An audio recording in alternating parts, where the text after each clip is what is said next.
You know what? Not the best night for the Nevada State Athletic Commission. Not the best night. June 17th, 2017, not the best night for the NSAC. And those of you who follow me, you know that I was credentialed to go to Ward-Kovalev, and I was kind of 50-50 on it. But there was just a part of me that thought there was going to be establishment, privileged A-side, getting the benefit of the doubt over the disenfranchised B-side guy once again. That's kind of what I saw happening. It happened in November, and in between, in all the negotiation for this rematch, all throughout camp, throughout the promotion, there were things I saw, things I heard, things I witnessed that didn't sit right with me. And ultimately, I decided not to go cover this fight. I didn't think it was worth my time and effort, my hard work, because this shit takes a lot of hard work and long hours to go up there and cover this fight, because I didn't think there would be a fair result.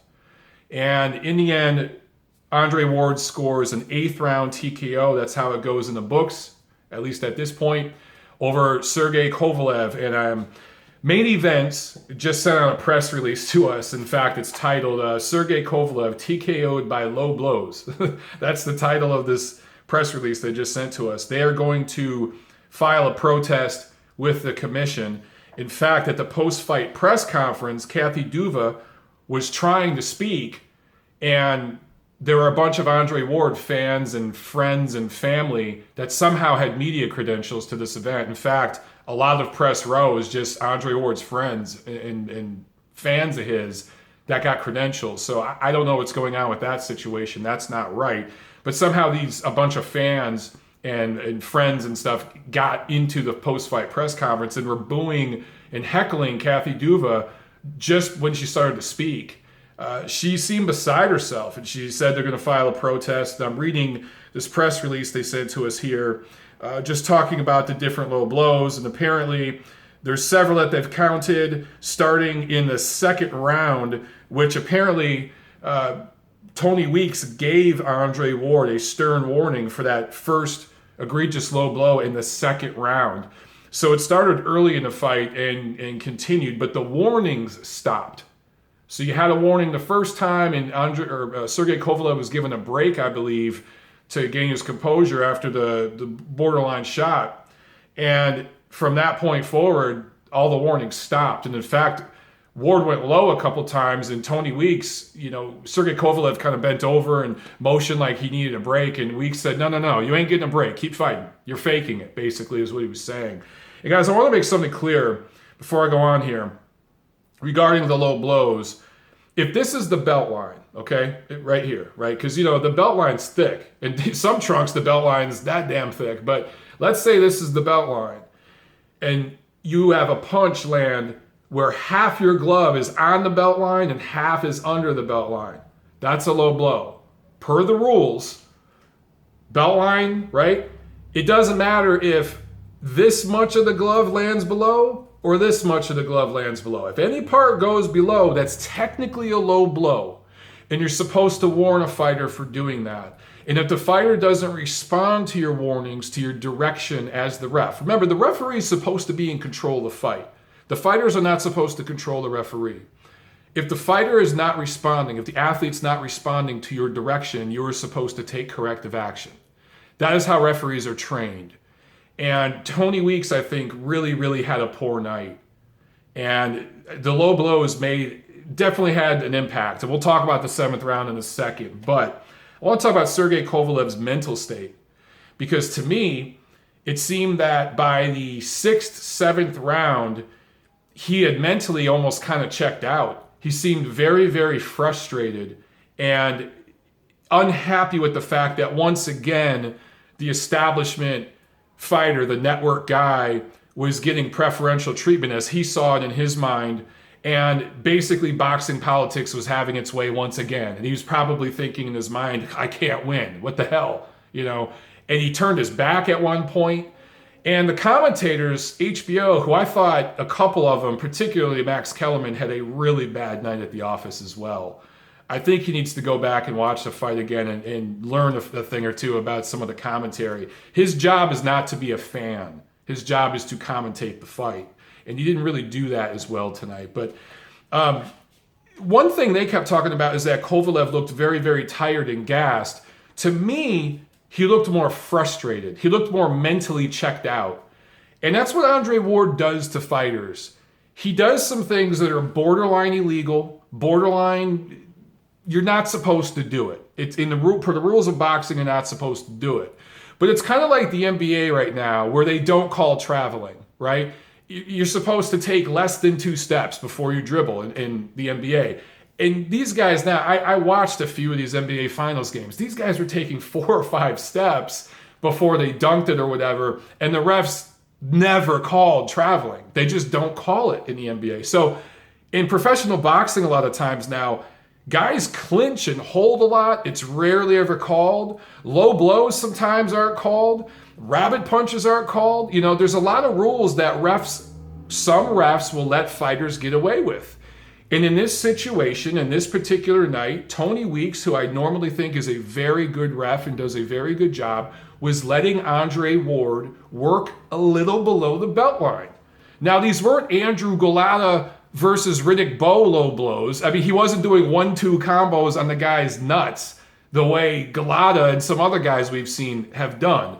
It wasn't that egregious, but these were technically low blows, and a few did look on purpose. I remember there was one clinch where Andre Ward's left hand was up high, and he dropped it down and tapped Kovalev right in the nuts. And it was right on his name, which was right on the package.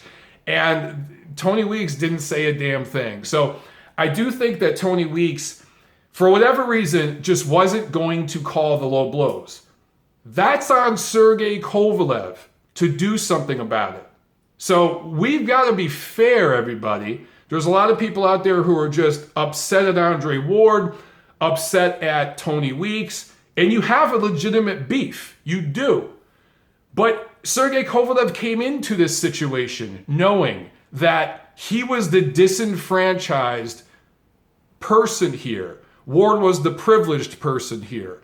And he was not going to get any breaks in this fight. He wasn't given any breaks in the promotion.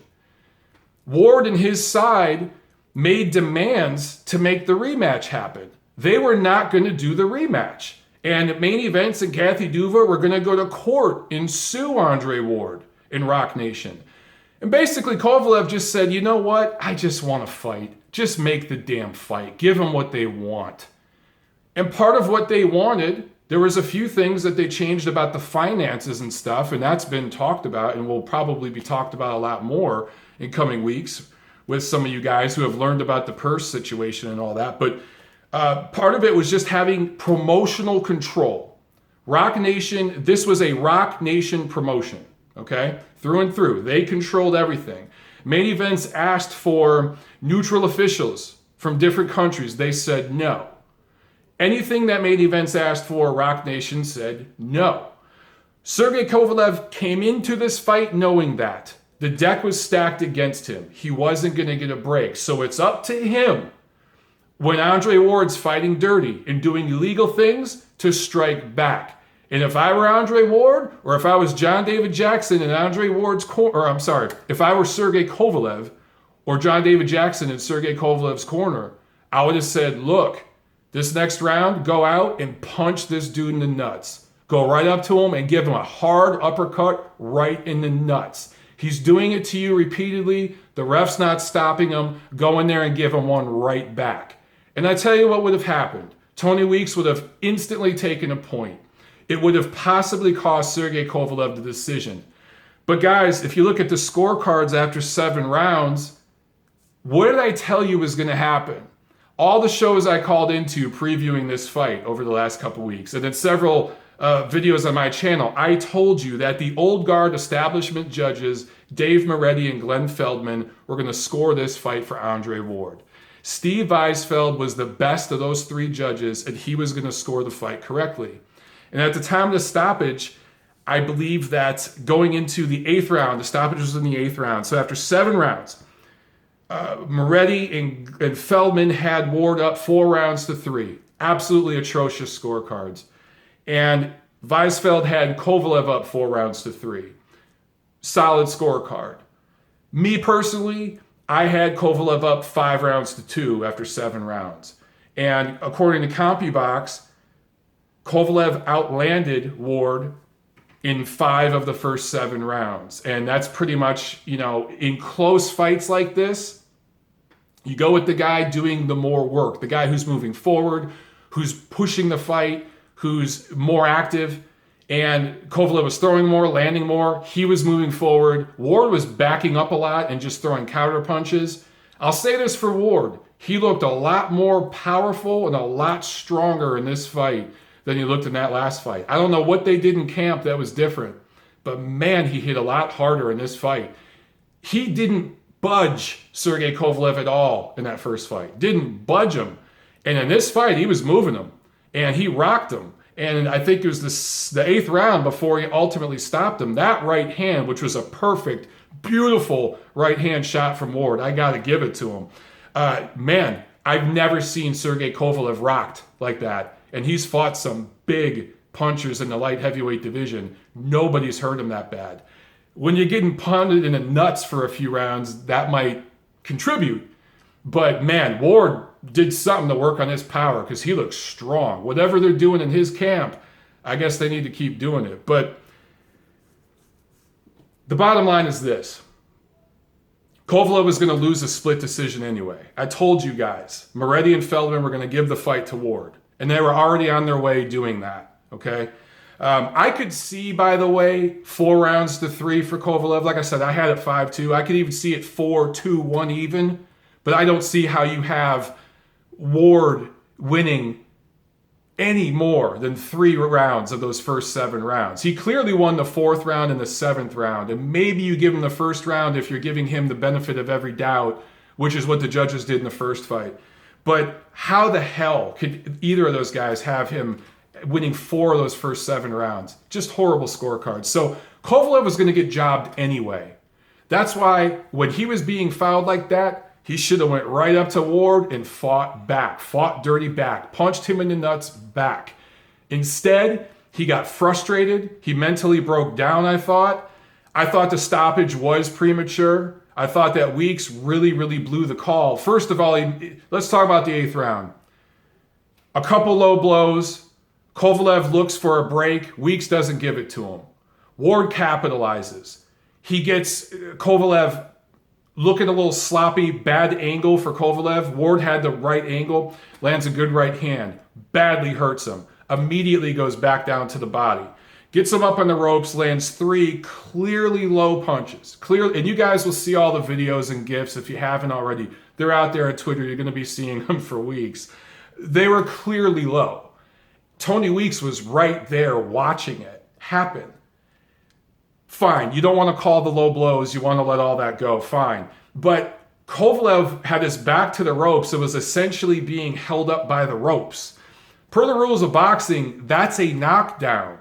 That should have been called a knockdown. Tony Weeks should have made Andre Ward go to a neutral corner and did a 10 count for Kovalev and counted it as a knockdown and take 1 point off him. The judges take 1 point off in that round. It was pretty much a 10-8 round anyway. That's what should have happened.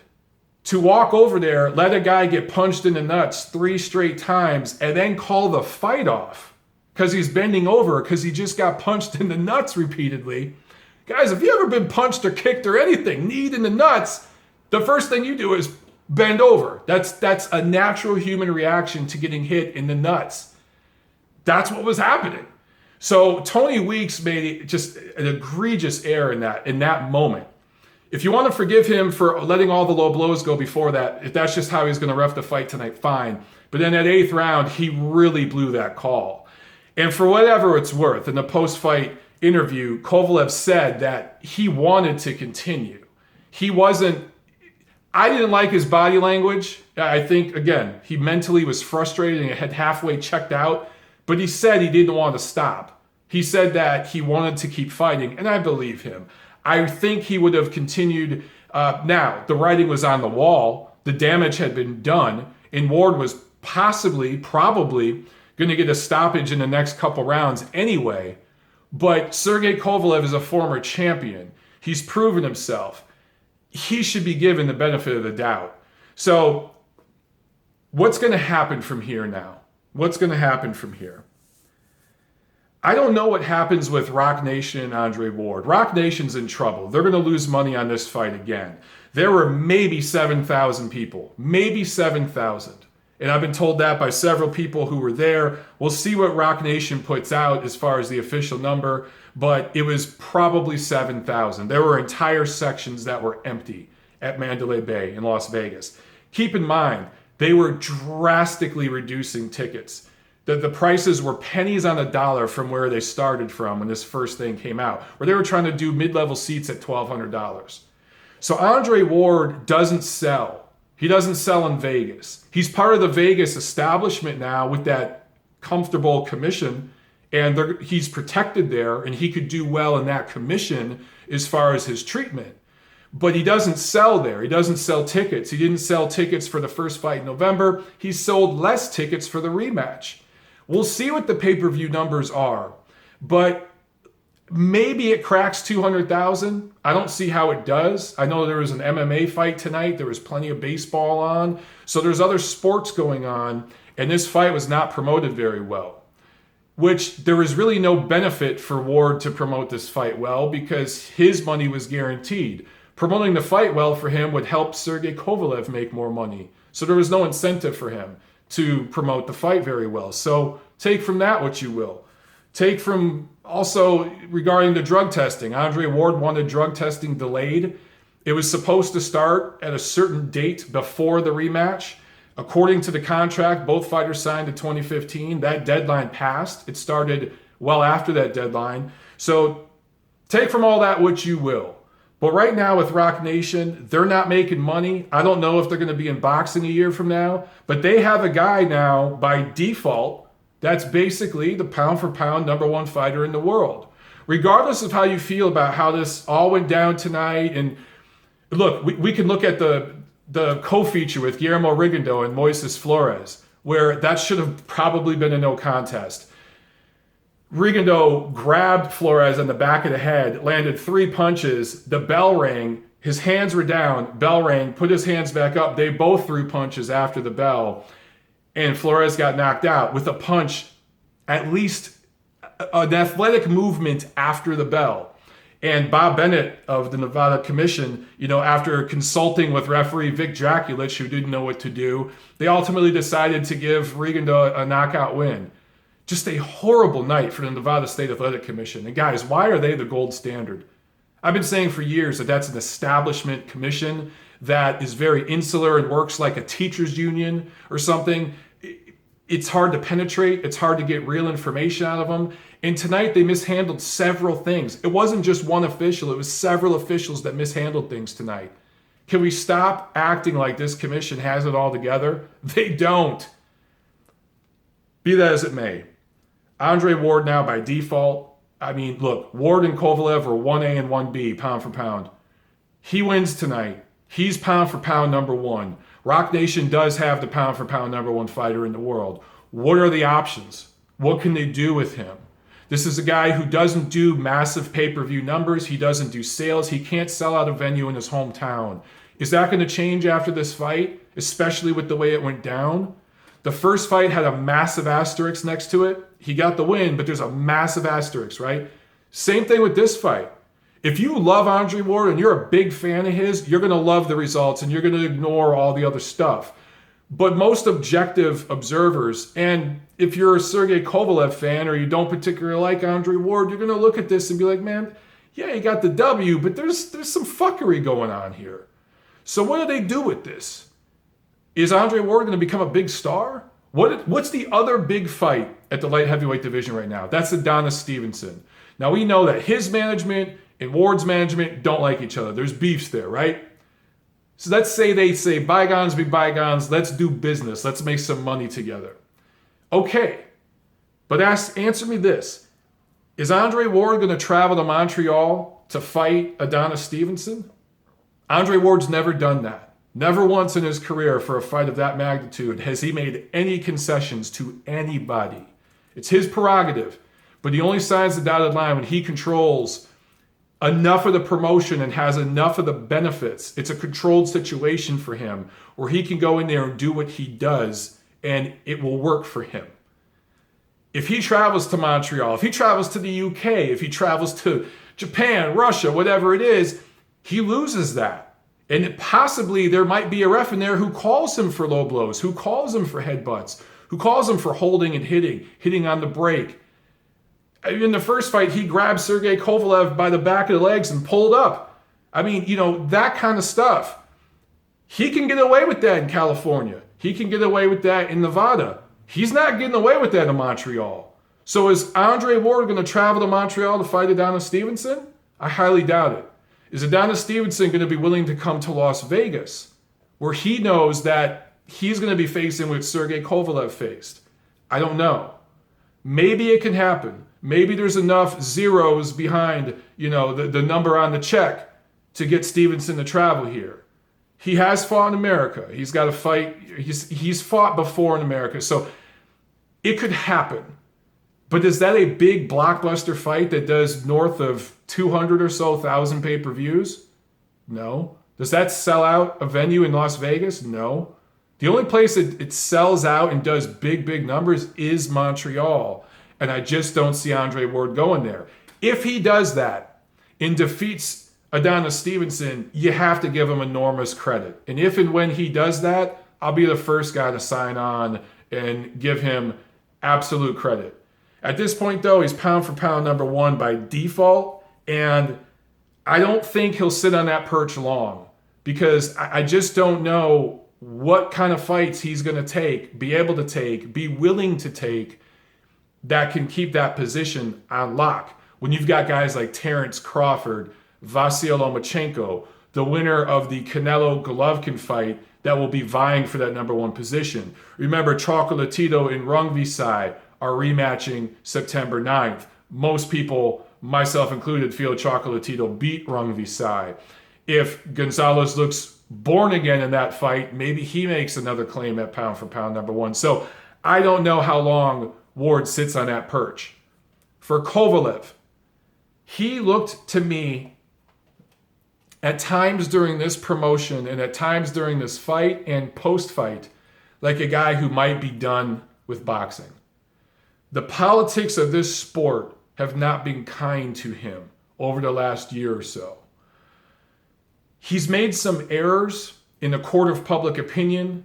He's not aware of our social sensitivities and the double standards and things that exist in our media. He's aware of it now. He's probably been aware of it since the Adonis Stevenson thing, but he just doesn't care. He's one of those guys that just tells you straight. He just says the truth whether you like it or not. And in a private moment, one-on-one, he'll tell you, he'll be like, look, man, I can't speak the truth in this country. I can't really speak honestly or I'm called names for it.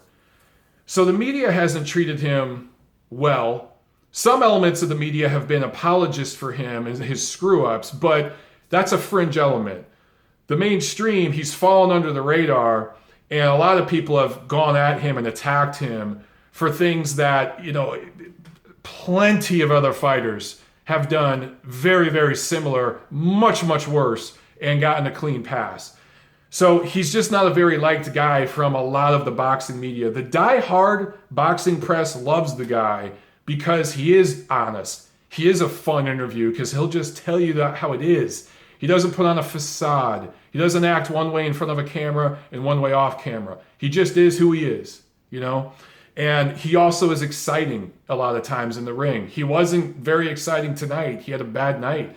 I thought he looked good for the first 6 rounds, but that 7th and 8th round, I don't know how he recovers from that. Because that menacing crusher image, that was a big part of who and what he was. And that's kind of gone now. He does have the cop-out of, I was being fouled, and what happened shouldn't have been happening. But in the end, it's like I said, it's on Kovalev in there to go and punch Ward in the nuts and retaliate and make it a fucking street fight. That's on him. We could blame Tony Weeks. We could blame all kinds of people. But Kovalev should have responded. He didn't. And he lost this fight regardless of how you feel about it. So from here, he has no leverage. How can he get a fight with Adonis Stevenson to go for a title? Maybe he could work his way into a mandatory position. That's not going to be as easy as it was 3 or 4 years ago. There's guys coming up right now. You look at a fight between Joe Smith, Sullivan Barrera. You look at Bivol, who looked outstanding tonight, Dimitri Bivol. There's guys coming up that are going to be vying for those mandatory positions. And Sergey is going to have to get through those guys to get a mandatory shot at one of Ward's titles or at Adonis Stevenson. He's also going to have to travel, whether he's got to go to Oakland to fight for one of Ward's titles a year or so from now, or go to Montreal and fight for one of Stevenson's titles. And they're not going to make it easy for him. They're going to make it even harder than it was during this whole thing with Ward going back to last year. Well, hell, going back to 2015. So you already saw the way Stevenson did him dirty years back with the whole HBO, bounce out the Showtime thing. I just don't know where he goes from here. And I thought that he was a little too fixated on the decision in the first fight going into this fight. He was a little too fixated on that injustice. And when it started to get rough in this fight, when Ward started to foul and Weeks was letting him get away with it, I think Sergey's mind went back to that decision and he started to kind of mentally just give in. And that's generally the first sign of a guy who's just maybe going to fade away. Now, maybe I'm wrong. Maybe Kovalev will show us something and come back with a vengeance. But after the way he was done so dirty, not once, but twice, with the whole establishment in Nevada, just the whole thing, I just don't see where his motivation, that killer instinct, that drive, is going to be the same going forward that it was 2-3 years ago. I don't know. He's not wealthy by any means, but he's made a few $1,000,000. And he grew up not having anything. So he's in a position now where he probably feels okay. So I don't know. We'll see. But he might be one of those guys that kind of just fades away. Maybe I'll be proven wrong, and I hope I am, because he's an exciting, very, very good, underrated, underappreciated fighter. For all his personality flaws as you may see them.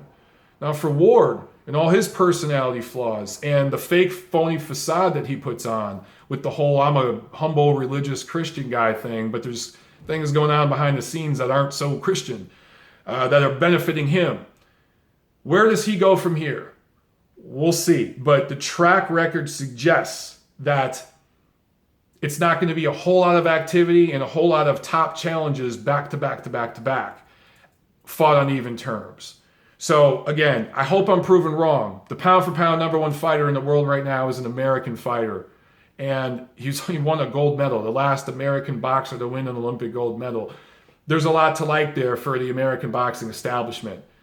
But his relationship with the media, relationship with a lot of fans, the way he blocks people that criticize him, the entitlement, the privilege, all these things that stem from this guy, it makes it hard to market him into a star. And if he's not a star yet, he was never going to be a star. So this kind of gridlocks the light heavyweight division at the moment for me. And it's a division that's heating up underneath. There's this bubble at the top, but underneath there's a lot going on that's ready to burst up. That part's good. But at the top of the division, you look at Stevenson's track record over the last few years. You look at Ward's track record over the last 5-6 years. I don't see a lot happening at the top of the division right now. And is Sergey Kovalev going to get another shot at the top? I don't think that anything is going to come from this protest that Main Events is filing. Nothing ever comes from these things. It's a gesture. It looks good to Kovalev's fans, but nothing's going to come from it. So it's going to be business as usual, man. And that's just the way it goes down. Look, Paulie Malignaggi called the stoppage of this fight terrible. Paulie Malignaggi, the guy who had a horrible scorecard in the first fight, a guy who always favors the American slick, quote-unquote, boxer, loves Andre Ward, called this stoppage terrible. An ESPN writer, Arash Markazi, tweeted a video from the post-fight press conference where people were heckling Kathy Duva. For some reason, a bunch of Andre Ward fans and friends and family got media credentials for this fight. I don't know why. That shouldn't happen. That's on Rock Nation. But a bunch of Andre Ward fans crashed the post-fight press conference and were heckling Kathy Duva when she talked. And she said, I mean, literally just her talking and saying her piece. And she heckled him right back. She's a tough chick, man. She ain't taking shit from nobody. But she said right there that they're going to file a protest. I don't think anything's going to come from it, man. So that's it. In conclusion, I think that Sergey Kovalev was going to get robbed anyway. I think he should have went for broke and punched Andre Ward in the nuts and made a real dogfight out of it. He didn't do that. He mentally checked out. Ward gets the win. He's now, by default, your pound for pound #1 fighter. Now, whether that's good for boxing or bad for boxing, that could be debated. Me personally, I think the jury's still out on that, but looking at track record, I don't know if that's a good thing for boxing in the long run. We'll see. I hope I'm proven wrong.